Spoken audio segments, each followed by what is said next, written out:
नमस्कार साथियों, आप सभी का स्वागत है हमारे YouTube channel D Jha official में।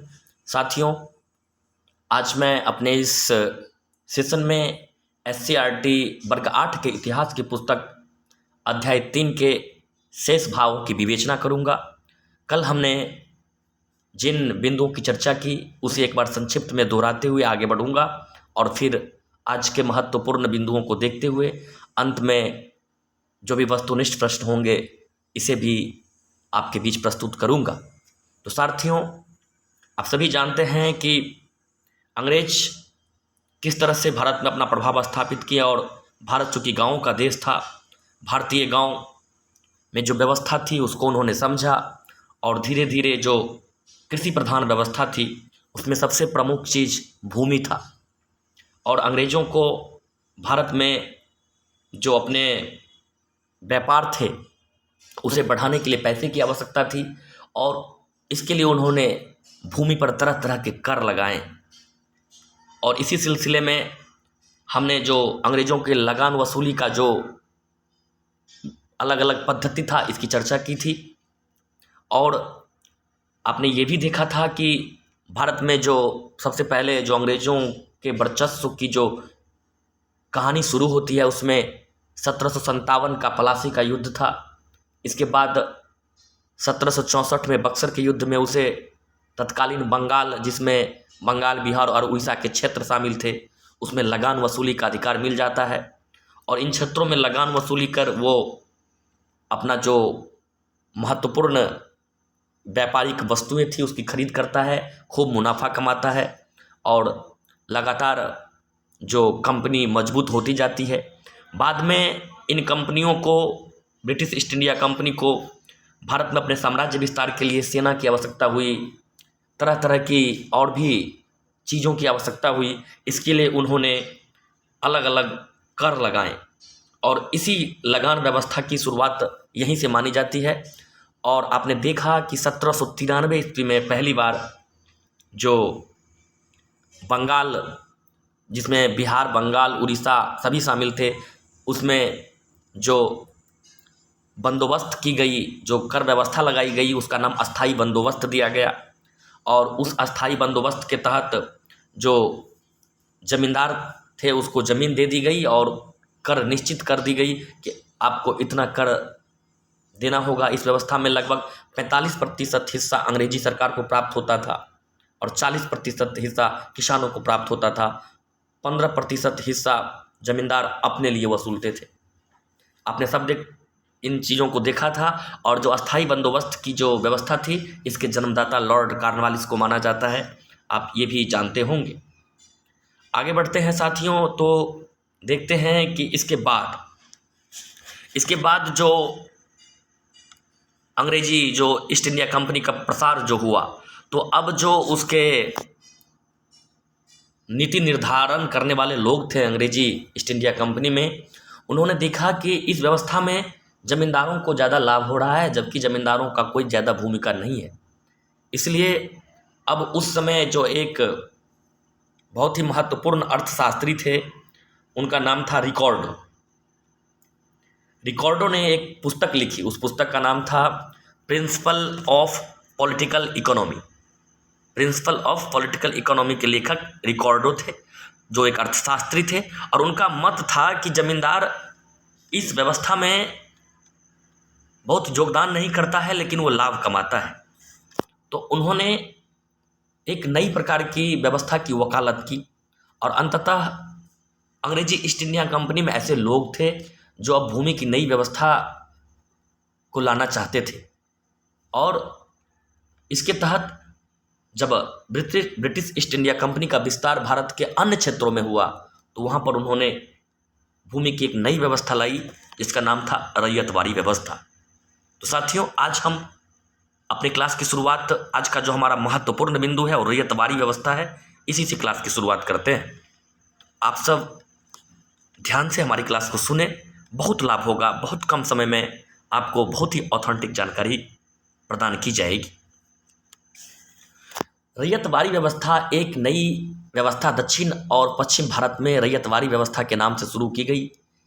इसमें किसानों के साथ सीधा करार किया गया। इन इलाकों में परंपरागत रूप से जमींदार नहीं होते थे, इसलिए कंपनी सरकार ने किसी नए व्यक्ति को जमींदार बनाकर स्थापित करने की जगह सीधा किसानों से ही संबंध स्थापित किया। इस व्यवस्था में लगान उपज के आधार पर तय हुआ।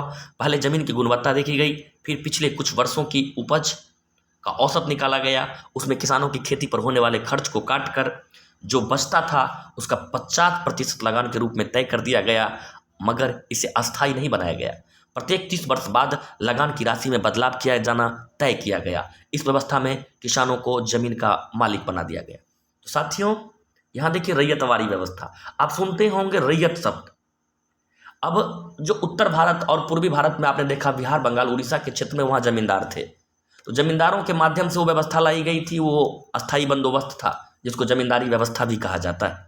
लेकिन दक्षिण भारत में जब अंग्रेजी साम्राज्य का प्रसार होता है, ब्रिटिश ईस्ट इंडिया कंपनी अपने क्षेत्र को बढ़ाते हैं, तो वहाँ जमींदार नाम की चीज़ें नहीं होती हैं। और बहुत जो उनके नीति निर्धारक लोग होते हैं, उन लोगों का मानना था कि जमींदार की भूमिका बिल्कुल नगण्य है इस व्यवस्था में, इसलिए वो एक नई व्यवस्था लाना चाहते थे और उन्होंने रैयतवारी व्यवस्था नाम से एक नई व्यवस्था शुरू की। ये भारत के दक्षिण और पश्चिम हिस्से में शुरू हुआ। इस व्यवस्था में सीधा किसानों से ही संबंध स्थापित किया गया, क्योंकि वहाँ जमींदार भी दक्षिण भारत में प्रायः नहीं थे उतने। इसमें क्या था व्यवस्था कि पहले जमीन की गुणवत्ता देखी जाती थी, इसके आधार पर उसका जो औसत, पिछले कुछ वर्षों की जो उपज का औसत निकाला जाता था। खेती पर खर्च होने वाली राशि को काट दिया जाता था, जो बचता था उसका 50% लगान के रूप में तय कर दिया गया।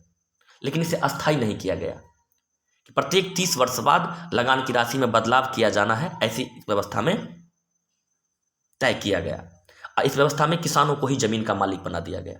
समझ गए होंगे साथियों, आगे बढ़ते हैं। महलवारी व्यवस्था।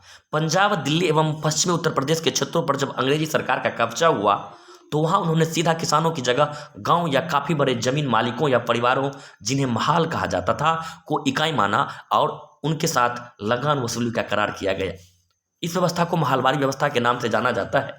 इसमें बड़े परिवार या गांव प्रमुख गांव भर से लगान इकट्ठा कर सरकार तक पहुंचाते थे। लगान की मात्रा तय करने का तरीका यहाँ भी रैयतवारी व्यवस्था वाला ही था। उपज से खेती के खर्च को घटाकर जो बचता था उसका लगभग 50% लगान तय कर दिया गया। इसे मात्र 30 वर्षों के लिए ही लागू किया गया था। तो साथियों, इस व्यवस्था को भी आप देखिए, ये पंजाब, दिल्ली, पश्चिमी उत्तर प्रदेश, इन क्षेत्रों में अंग्रेजी सरकार का जब कब्जा हुआ तो वहाँ पर उन्होंने महलवारी व्यवस्था लागू किया। इसमें गांव को महाल जिसको कहा जाता था, यानी किसानों की जगह गांव या काफ़ी बड़े जमीन मालिक या परिवारों, जिसे महाल कहा जाता था, को इकाई माना कि पूरे गांव का या पूरे जमींदारी व्यवस्था लोगों का एक ही जगह कर इकट्ठा किया जाता था और इस व्यवस्था में इकाई मानकर लगान वसूली का करार किया गया कि इस गांव से, इस महाल से इतनी हमें जो उसकी कर का मात्रा था वो चाहिए। और इस तरह से इसे जो व्यवस्था था और रैयतवारी व्यवस्था के तहत ही था। उपज से खेती का खर्च को घटाकर 50% लगान के रूप में निश्चित किया गया और इसे भी 30 वर्षों के लिए लागू किया गया था। महाल शब्द को यहाँ एक्सप्लेन किया गया है बॉक्स में, साथियों आप यहाँ देख सकते हैं। पंजाब, हरियाणा, पश्चिमी उत्तर प्रदेश के इलाके में बड़े गांव या कुछ गांवों के समूह को महाल कहा जाता था और इसी को जो व्यवस्था अपनाई गई वहाँ पर, इसलिए इसे महलवारी व्यवस्था नाम दिया गया। आगे बढ़ते हैं साथियों, यहाँ पर देखिए, ये बहुत महत्वपूर्ण प्रश्न यहाँ से बनेंगे। इन तीनों प्रकार की भूमि व्यवस्था को अगर अंग्रेजों के शासन वाले भारतीय क्षेत्र में प्रसार के तहत देखें तो यह निष्कर्ष निकलता है कि कुल कृषि योग्य भूमि के 19% अस्थायी बंदोबस्त के अंतर्गत था, 29% महलवारी व्यवस्था के तहत एवं 52% रैयतवारी व्यवस्था में आता था। इसे आप मानचित्र में देख सकते हैं। यानी अगर आपसे पूछा जाए कि भारत में जो अंग्रेज के शासन वाले जो भारतीय क्षेत्र थे, उसके कितने हिस्से पर रैयतवारी व्यवस्था था, तो आप यहां देखेंगे कि 52%, सबसे अधिक हिस्सों पर कौन सी व्यवस्था था? रैयतवारी व्यवस्था 52% हिस्सों पर था। सबसे कम पर कौन था? सिर्फ पूर्वी भारत में और बिल्कुल दक्षिण भारत में बहुत ही कम जगह पर, कुछ तटीय इलाके में लगाया गया था। मात्र 19% भूमि पर अस्थायी बंदोबस्त था और 29% भूमि पर महलवारी व्यवस्था था। तो साथियों, यहाँ पर आप देख लेंगे, यहाँ से प्रश्न बन सकते हैं, बहुत ही महत्वपूर्ण प्रश्नों का यहाँ से संग्रह। हो सकता है आपको परीक्षा में भी यहाँ से प्रश्न पूछा जा सकता है। यहाँ देखिए इस मैप में भारत में जो विभिन्न प्रकार के भू राजस्व व्यवस्था है उसके प्रसार को दिखाया गया है। तो यहाँ देखिए बिहार बंगाल वाले क्षेत्र में सीधी लकीरें हैं, ये जमींदारी व्यवस्था या अस्थाई बंदोबस्त की व्यवस्था है। जो यहाँ आप देख सकते हैं क्रॉस के रूप में डबल लकीर से दिखाया गया है, ये महलवारी व्यवस्था है, जिसमें आप देख सकते हैं कि ये मध्य भारत के हिस्सों में पंजाब, पश्चिमी उत्तर प्रदेश इत्यादि के क्षेत्रों में इसे आप देख सकते हैं मानचित्र में। और जो तिरछी लकीरें हैं जो दक्षिण भारत में देख सकते हैं, पश्चिमी भारत के हिस्से में देख सकते हैं, इन क्षेत्रों में ये रैयतवाड़ी व्यवस्था को दिखाया गया है। तो आप इस मानचित्र को, विभिन्न प्रकार की व्यवस्थाओं को इस मानचित्र के माध्यम से समझ सकते हैं। आगे बढ़ते हैं साथी। नई लगान व्यवस्थाओं का ग्रामीण जीवन पर प्रभाव। जो भारत गांवों का देश था, इन लगान व्यवस्थाओं का ग्रामीण जीवन पर क्या प्रभाव हुआ, इसे समझने की कोशिश करते हैं।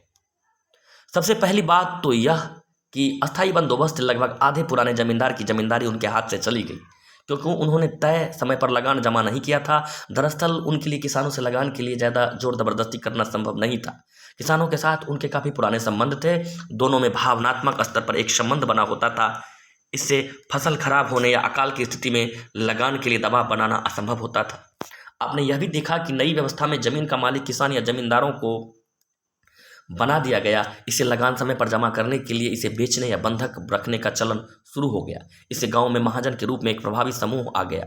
इन लोगों के द्वारा जमीन के एवज में धन दिया जाता था। धीरे धीरे यह समूह गांव में सबसे महत्वपूर्ण हो गया, क्योंकि गांव के कई किसान और जमींदार इनसे कर्ज लेते थे। लगान की दर तीनों ही व्यवस्थाओं में काफ़ी ऊँची थी, इसलिए किसान खेती में सुधार के लिए कोई प्रयास करने में भी असमर्थ हो गए। रैयतवाड़ी और महलवारी में तो किसान खेती में सुधार का प्रयास भी नहीं करना चाहते थे, क्योंकि उन्हें पता था कि अगर वे ऐसा करेंगे तो अगली बार उनके लगान की दर बढ़ा दी जाएगी। अंग्रेज सरकार को तो केवल लगान से मतलब होता था, उन्हें खेती में सुधार की कोई चिंता नहीं रही। इस तरह तीनों ही व्यवस्था ने गांव में किसानों और जमींदार दोनों को एक तरह से बर्बाद कर दिया। मजबूत हुए तो महाजन या नए जमीन के मालिक, जिन्होंने पुराने जमींदारों की जगह ले ली। साथियों समझ ही गए होंगे ये व्यवस्था किस तरह से भारतीय गांवों को प्रभावित किया। अब है 1875 का दक्कन विद्रोह। महाराष्ट्र के पूना और अहमदनगर जिला में 1875 में किसानों के गुस्से ने एक बड़े पैमाने पर उपद्रव भड़काया। इन क्षेत्रों में रैयतवाड़ी प्रणाली लागू थी। यहाँ किसान लगान की ऊंची दर के कारण परेशान थे। समय पर लगान चुकाने के लिए वे महाजनों से ऊंचे ब्याज पर पैसा लेते थे और इस तरह वे उनके चंगुल में जीवन भर के लिए फंस जाते थे। इस विद्रोह में किसानों ने महाजनों को अपना निशाना बनाया, उसके खिलाफ अहिंसक तरीके से अपना विद्रोह शुरू किया। महाजनों का सामाजिक बहिष्कार हुआ, उनके घरों पर हमला करके उनकी लाल बही दस्तावेज को लूटा गया और उसे सामूहिक रूप से चलाया गया। दरअसल उस बही में ही किसानों को दिए गए धन और उसका ब्याज का पूरा हिसाब किताब होता था, इसलिए किसानों ने उसे जलाया। यह एक तरह से महाजनों के चंगुल से उनके मुक्त हो जाने को सूचित कर रहा था। धीरे धीरे महाजनों ने उन क्षेत्रों को छोड़कर चले जाना ही बेहतर समझा। इस तरह यह विद्रोह महाजनों के शोषण के विरुद्ध किया जाने वाला अहिंसक संघर्ष के रूप में जाना गया। साथियों आप समझ गए होंगे कि 1875 में दक्कन में एक विद्रोह हुआ था। किसानों ने महाजनों के विरुद्ध विद्रोह शुरू किया था। यह महाराष्ट्र के पूना और अहमदनगर जिला के क्षेत्र में, जो कि दक्कन का क्षेत्र कहलाता है, इसलिए इस विद्रोह को दक्कन का विद्रोह कहा जाता है। तो 1875 का दक्कन विद्रोह किसानों का विद्रोह था और महाजनों के विरुद्ध किया गया विद्रोह था। इसे आप याद रखेंगे साथियों। बाजार के लिए नई फसलों का उत्पादन। नई लगान व्यवस्था के साथ साथ अंग्रेजी सरकार के अधिकारियों ने अपनी ज़रूरत के हिसाब से अलग अलग तरह की फसलों के उत्पादन के लिए भी किसानों को प्रोत्साहित किया। ये आम खाद्य फसलों से अलग थी, जिनसे कारखानों में दूसरी वस्तुएं तैयार की जाती थी। उदाहरण के लिए बंगाल में किसानों को पटसन, जूट, असम में चाय, बिहार में नील, सोरा और अफीम, मध्य व पश्चिम भारत में कपास इत्यादि फसलों का उत्पादन करने को कहा गया। इन फसलों का किसानों या गांव के लोगों के लिए कोई विशेष इस्तेमाल नहीं था, मगर बाजार में इनकी कीमत ज़्यादा होती थी और किसान इसे बेचकर नगद पैसे प्राप्त करते थे, इसलिए इन्हें नकदी फसल भी कहा जाता है। कंपनी को इन फसलों की आवश्यकता अपने देश के कारखानों में कच्चे माल के रूप में थी और कुछ अन्य फसलों को वे दुनिया के अलग अलग देशों में बेचकर अच्छा मुनाफा कमाते थे। सभी तरह के नकदी फसलों में अंग्रेज का ज़्यादा जोर नील के उत्पादन पर था। बहुत पहले से ही समूचे यूरोप में कपड़ों को रंगने के लिए भारतीय नील की मांग थी। इसके व्यापार में लगे अंग्रेज व्यापारियों को इससे काफ़ी मुनाफा होता था, इसलिए वे किसानों को अग्रिम धन देकर सहायता भी करते थे। आगे चलकर जब वे शासक बन गए तो इसके उत्पादन को बढ़ाने के लिए किसानों को डराना, धमकाना या लोभ लालच देना भी शुरू कर दिया। कई अंग्रेज अधिकारी एवं व्यापारियों ने तो स्वयं ही जमींदारों से जमीन पट्टे पर लेकर उसमें मजदूरों से नील की खेती करवाना शुरू कर दिया। साथियों, आप समझ गए होंगे, जब भारतीय क्षेत्रों पर अंग्रेजों का साम्राज्य स्थापित हो गया तो भारतीय बाजारों पर भी उनका नियंत्रण स्थापित हो गया और बाजार के लिए वो नई नई फसलों का उत्पादन अपने हिसाब से करने लगे और करवाने लगे, जिसमें देखिए कि पूर्वी भारत में, बंगाल में पटसन जूट की खेती, असम में चाय, बिहार में नील, सोडा, अफीम, मध्य पश्चिम भारत में कपास इत्यादि फसलों के उत्पादन पर जोर दिया, क्योंकि इसके उत्पादन से उन्हें विशेष लाभ प्राप्त होता था। वो इन फसलों को बेचकर ज़्यादा मुनाफा कमाते थे। कच्चे माल के लिए भी जो ब्रिटिश कंपनियां थी उसे ब्रिटेन में अपने यहाँ उद्योगों के लिए इन मालों की आवश्यकता थी, इसलिए उन्होंने इन चीज़ों के उत्पादन पर अत्यधिक जोर दिया। इनसे उसे खूब मुनाफा भी कमाते थे अंग्रेज लोग। अब यहाँ आपको ये भी जान लेना है कि नकदी फसल क्या होता है। तो नकदी फसल बॉक्स में आप देख सकते हैं, नकदी फसल ऐसा कृषि उत्पाद होता है जिसे खेतों से सीधे व्यापारियों द्वारा खरीद लिया जाता था, जैसे गन्ना, नील, तंबाकू, अफीम इत्यादि, जिससे नकद की प्राप्ति होती है डायरेक्ट रूप में, वही नकदी फसल कहलाता है। नील की खेती की समस्याएं। नील की खेती किसानों के लिए फायदेमंद नहीं थी, मगर उन्हें अपनी जमीन के एक बेहतर हिस्से पर इसकी खेती करनी पड़ती थी। इसके लिए उन्हें सरकारी अधिकारियों द्वारा बाध्य किया जाता था। किसानों की प्राथमिकता हमेशा से ही खाद्य फसलों का उत्पादन होता था, इसलिए उन्हें न केवल उस साल के लिए अनाज मिलता था, बल्कि बुरे दिनों के लिए भी वे उससे कुछ बचा के लिए भी रख लेते थे। नील की खेती धान के मौसम में ही की जाती थी और अंग्रेज बागान मालिक किसानों से जबरन हल बैल लेकर पहले नील की बुआई करवाते थे। इससे धान के फसल में देर हो जाती थी। इसके अलावा जिस खेत में नील की खेती होती थी उसमें फसल कटने के बाद उस साल कोई और फसल नहीं उगाई जा सकती थी। इस सब का असर यह होता था कि किसानों के पास अनाज की कमी हो जाती थी। जब कभी भी सूखा या बाढ़ के कारण फसलों का उत्पादन कम होता था तो किसानों के पास पहले का रखा अनाज नहीं होता था।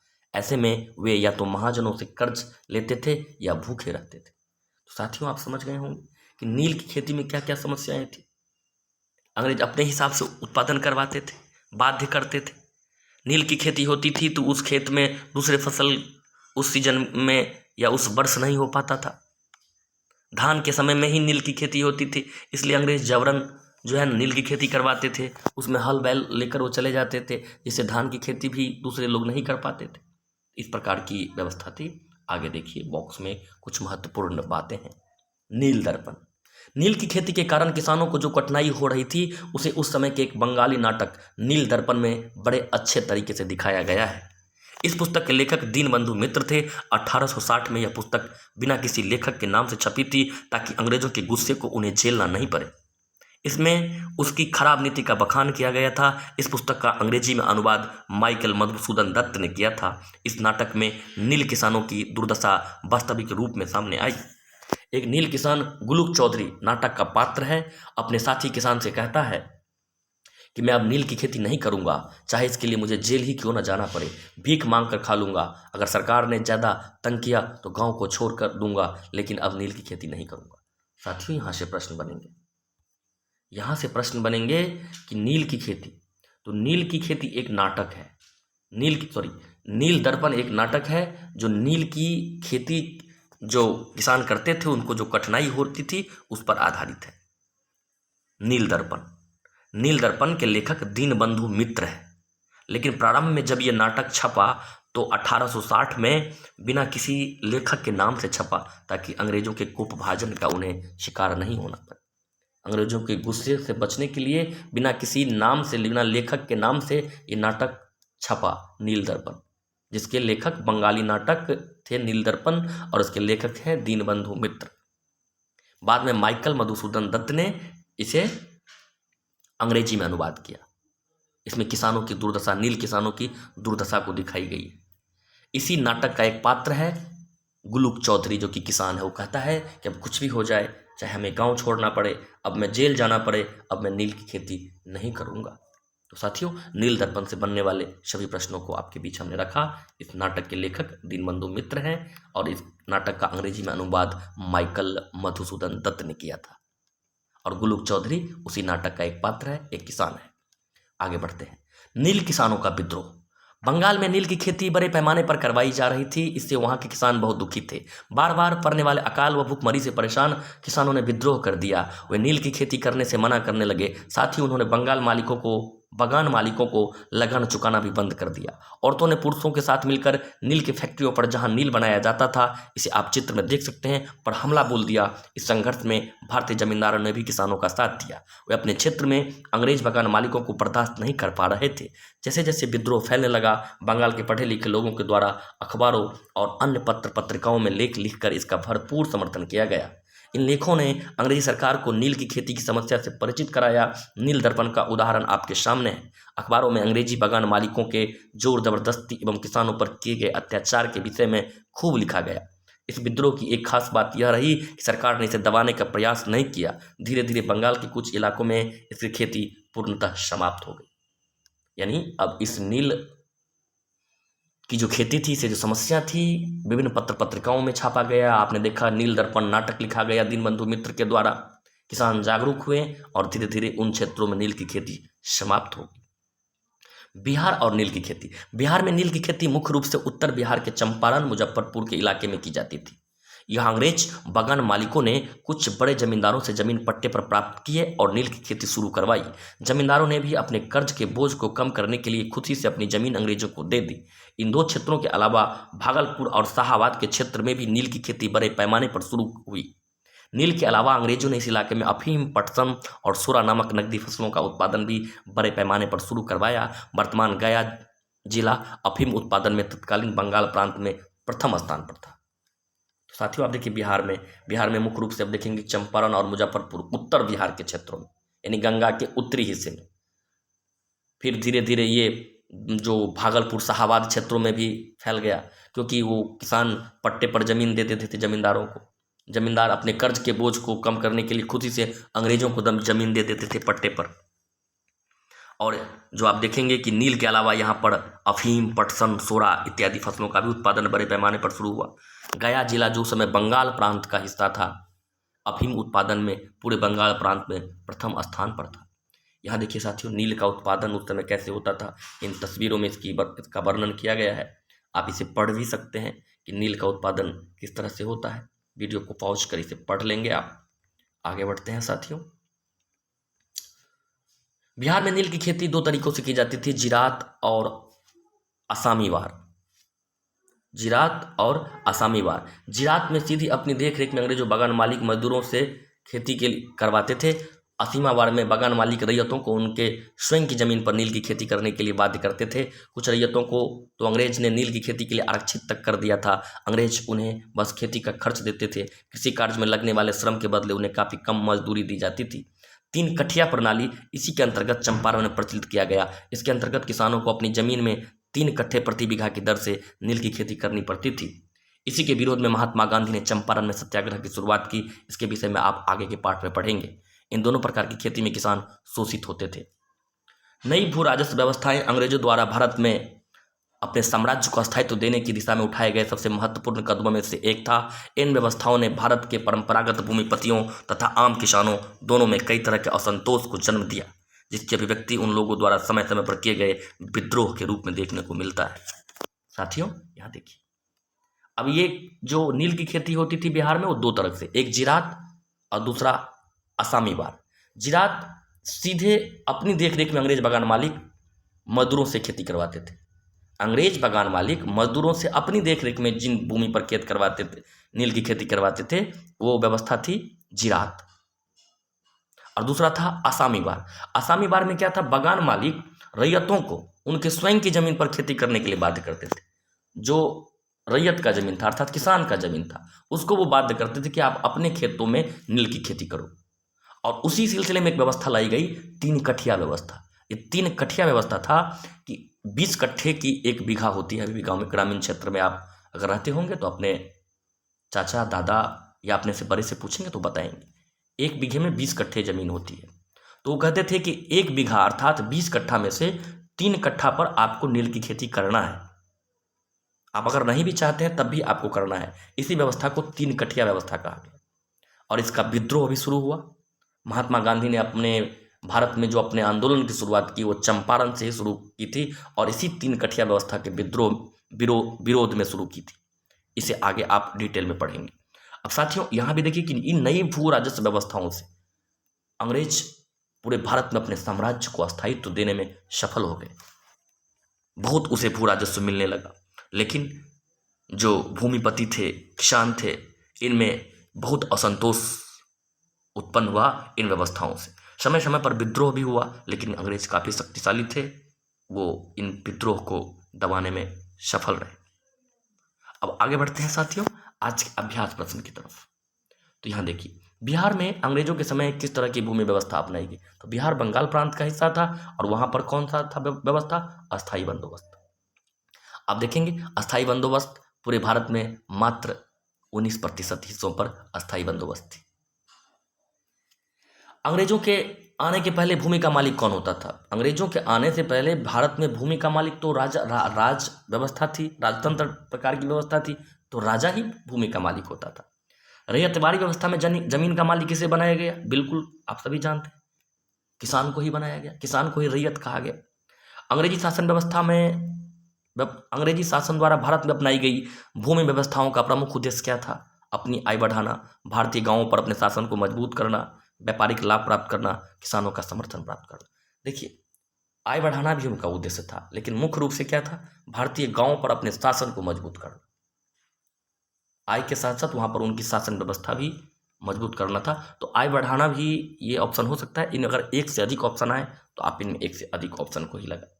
यहाँ देखिए साथियों, मैच करना है, मिलाना है। महालवाड़ी व्यवस्था जो था वो पंजाब के क्षेत्रों में था। आपने देखा कि मध्य भारत के हरियाणा, पंजाब और पश्चिमी उत्तर प्रदेश में महालवाड़ी व्यवस्था था, क्योंकि वहाँ गांव को महाल कहा जाता था। नील दर्पण एक नाटक है जो बांग्ला में लिखा गया है, उसके लेखक है दीनबंधु मित्र। मैंने आपको बताया कि इसे अंग्रेजी में अनुवाद किया था माइकल मधुसूदन दत्त ने। नकदी फसल क्या होता है? नकदी फसल के बारे में, तो नील एक नकदी फसल, इस ऑप्शन में नील से मिला दीजिएगा। अस्थायी भूमि व्यवस्था की शुरुआत 1793 ईस्वी में हुई बंगाल के क्षेत्र से, जिसमें बिहार, बंगाल और उड़ीसा का क्षेत्र शामिल था। तो साथियों, अब आपको ये कैसा लगा वीडियो कमेंट बॉक्स में ज़रूर बताइएगा, और अगर आप हमारे चैनल पर नए हैं तो निश्चित रूप से सब्सक्राइब कर लें। आपको इस वीडियो में मौलिकता मिलेगी, कोई बनावटीपन नहीं है। जो भी साक्ष्य आपके पुस्तक में है, जो भी तथ्य हैं, हम उन्हीं तथ्यों को पढ़ते हैं और उन्हीं तथ्यों की चर्चा करते हैं। बिल्कुल आपके जो लेवल है उसके अनुरूप ही हम आगे बढ़ते हैं। तो वीडियो को अंत तक देखने के लिए आप सभी का बहुत बहुत धन्यवाद।